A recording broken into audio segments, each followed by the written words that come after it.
2 జిల్లాలని తూర్పుగోపుల్లో OBC reservation ఇచ్చే ప్రక్రియగా మాకు ఫస్ట్ రిజర్వేషన్ ఇచ్చింది 1972లో అండి. నాటి నుంచి నేటి వరకు కూడా ఉత్తరాంధ్ర మినహా ఉన్నటువంటి జిల్లాలని పరిగణలోకి తీసుకుపోవడం ఫస్ట్.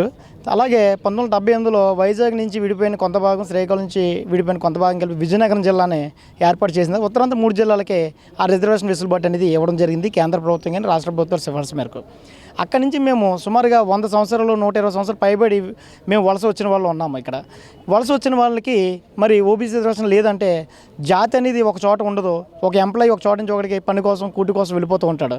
మరి వెళ్ళిపోయిన చోట నీకు రిజర్వేషన్ లేదంటే మరి పుట్టిన పిల్లలకి ఏ రిజర్వేషన్తో ఆ పిల్లల్ని పెంచాలనేది మాకు ఫస్ట్ క్వశ్చను. ఇది సుమారుగా 50 సంవత్సరాలు మా పోరాటం.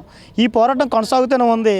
దీనికి గతంలో కాంగ్రెస్ పార్టీ గవర్నమెంట్లో ఫస్ట్ బీసీ రిజర్వేషన్ ఉమ్మడి ఆంధ్రప్రదేశ్లో 2008లో మరి ఇవ్వడం జరిగింది.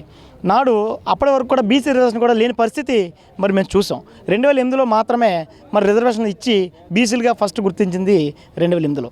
అక్కడి నుంచి కూడా ఓబీసీ ఫలాలు మాకు అందడం లేదు. ఓబీసీ ఫలాలు అందకపోవడానికి ఒక మైనర్ కమ్యూనిటీ ఒక ఊరిపోతే అక్కడ 1000 మంది ఉన్నారు, 500 మంది ఉన్నారంటే అనుకోవచ్చు. మేము లక్షలాది మంది జనం ఈ జిల్లాలో నివసిస్తున్నప్పుడు మరి లక్షలాది జనాల యొక్క అభిప్రాయాలు మరి తీసుకోకుండా ప్రభుత్వాలు ఇక్కడ రాష్ట్ర ప్రభుత్వం అయితే 2 సార్లు గత ప్రభుత్వం కానీ అంతకుముందు ఉన్న టీడీపీ ప్రభుత్వం 2018లో ఒకసారి అలాగే 2022లో ఒకసారి ప్రభుత్వాలు ఇక్కడ నుంచి మరి కేంద్రాలకి పంపడం జరుగుతుంది. కానీ కేంద్రం దీని మీద ఎటువంటి నిర్ణయం తీసుకోకుండా రాష్ట్రం వైపే మరి ఆ బాల్ నెట్టివేయడం జరుగుతుంది.